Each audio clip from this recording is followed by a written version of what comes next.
so you can enjoy our fashion show today. Okay. That's it. So good afternoon, everyone, and welcome to our folkloric Hispanic fashion show. This is an effort to showcase our heritage in different forms. Today we have representation from a few Hispanic countries and brave volunteers that will be modeling for us. Note that this is not a Victoria's Secret fashion show, guys. Our own employees with a unique catwalk will be celebrating our heritage. So with further delay, let's start our fashion show. We're going to start with Chile. Welcome, Chile. The traditional outfits of the Chileans living in the southern territories are similar to gauchos of Argentina. These dresses are normally worn by huasos and huasas, the cowboys and the cowgirls. The accessories of the outfit might include knee-high leather boots embellished with silver spurs, riding trousers, a tailored shirt tied with a waist, hanging sash, colorful poncho, along with a big flat top hat. White blouse with ruffled collar and fitted black shirts having a long sleeve to the hip along with waistband are worn by huasas. Thank you, Chile. Next one we have El Salvador. Yay! Welcome, Salvador. In El Salvador, there are different types of costumes, of which the majority are used in the religions of other festivals, although in some of the older towns they are still worn regularly.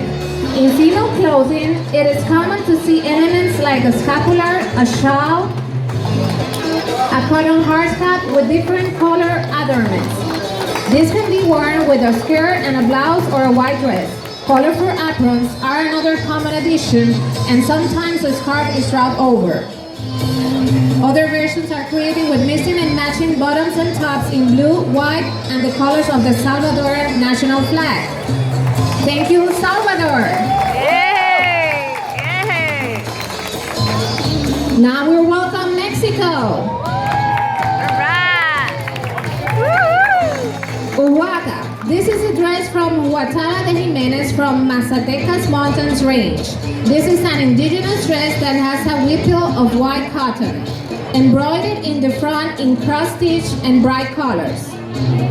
Mexico? Okay, this is the Mexico one. The design on the whipple represents birds like a peacock and flowers from the region. It is also decorated with ribbons in turquoise and magenta. In the bottom, the whipple overlooks the regajo going maroon embroidered decorated with figures of horses and little men.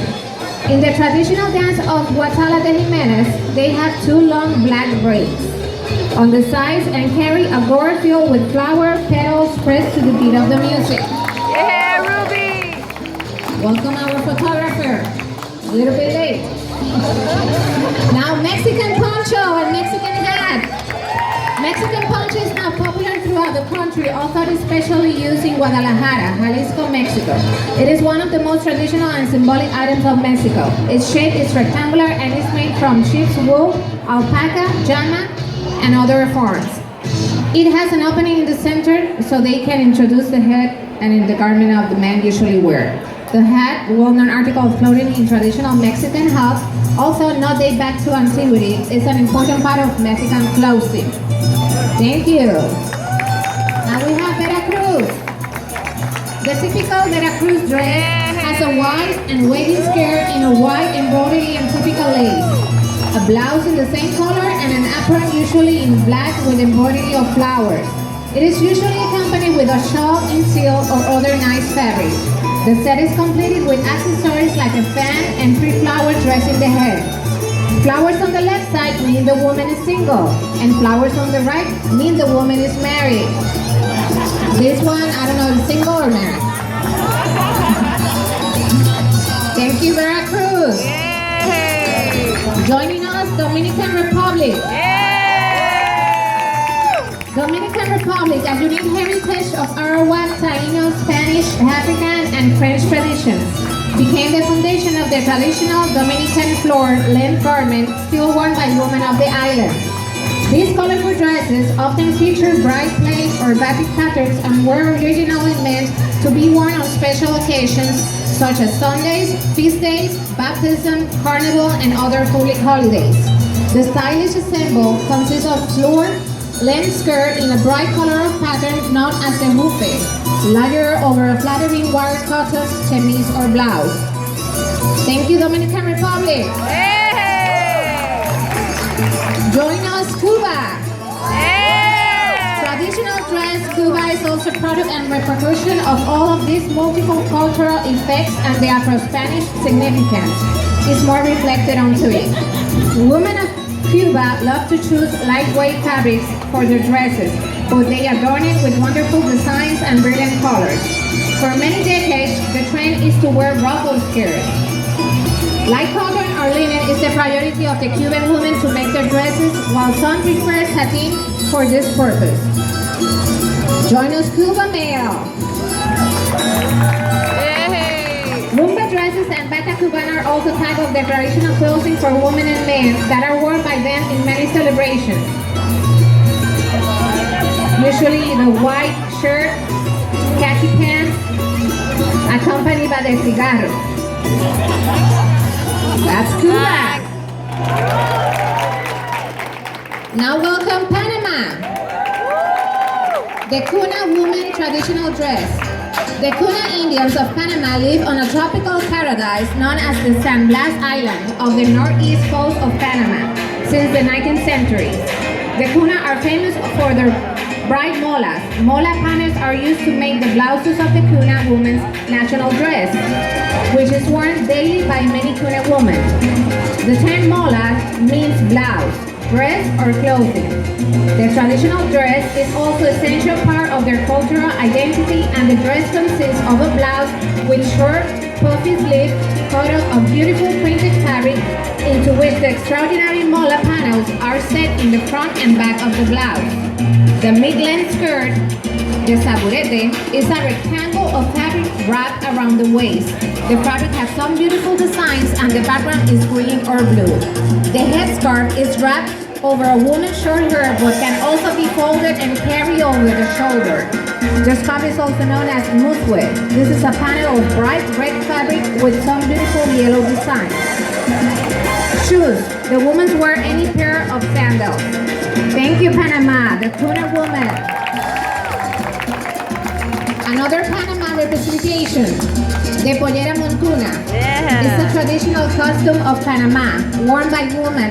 It originally came from Spain during colonial times. It is basically a blouse and long skirt, which in Panama acquired its own characteristics. It different itself from Spanish dress and other Latin American dresses of Spanish origin. The Panamanian pollera is composed of a white lace blouse and a multicolored skirt. The skirt, voluminous, is made from printed floral calico fabric.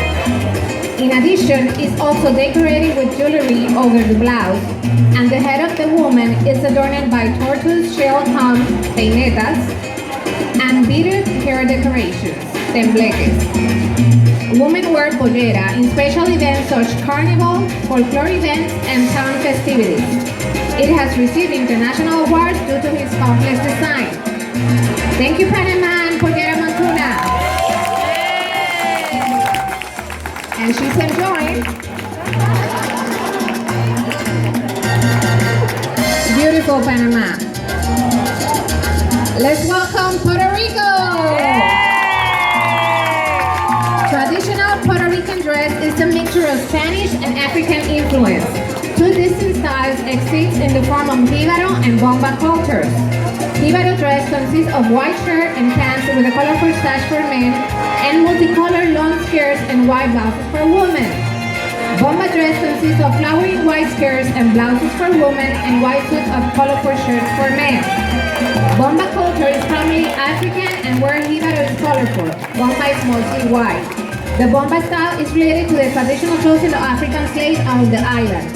The white dresses for women are sometimes accent with bright colors such as blue and red, while men wear colorful shirts tied the waist with ankle-length pants. Men sometimes also accessorize with a straw Panamanian hat or jíbaro hat, while women leave their heads bare.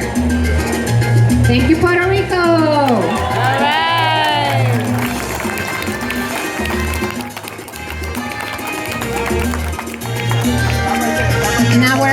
last representation of the day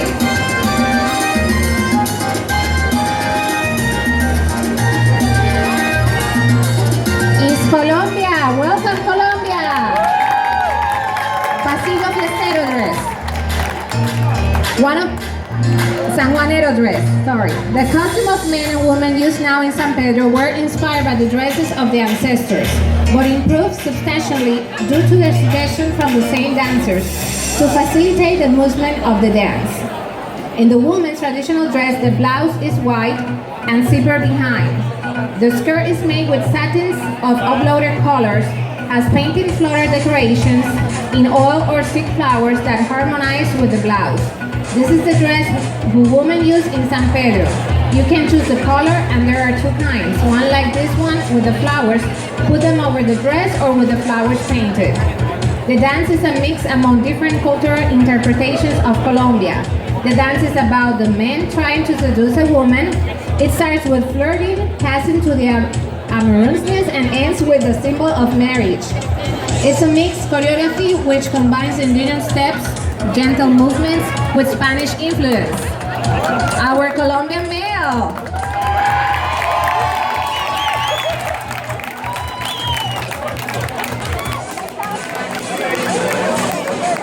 Also Pasillo Fiestero.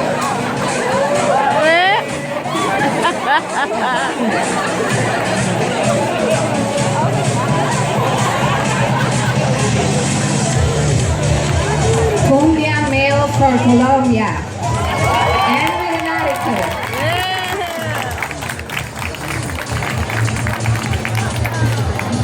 So this is the end for our folkloric fashion show. Let's give it up for our models. Chile, Mónica Paulina Jiménez. Representing Salvador, we have Dalman Rivera and Miriam Burgos. Representing Mexico, we have Diana Sanchez Montenegro, Alberto Arenas, and Adeline Santiago. Ruby. For Dominican Republic, we have Darina Fabian. Cuba, we have Maria Denis and Lisandro Aguirre. Panamá, Luz Velasco and Marlene Cedeño. For Puerto Rico, we have Tania Fernandez, Maria Melendez, and Andy Galarza. And Colombia, we have Clara Rodriguez and Tabari Person. Please give it up to our models for being brave and volunteering for this event.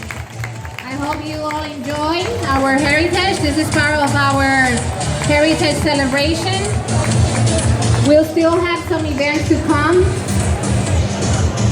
I hope you support it as well. Where's our photographer? Right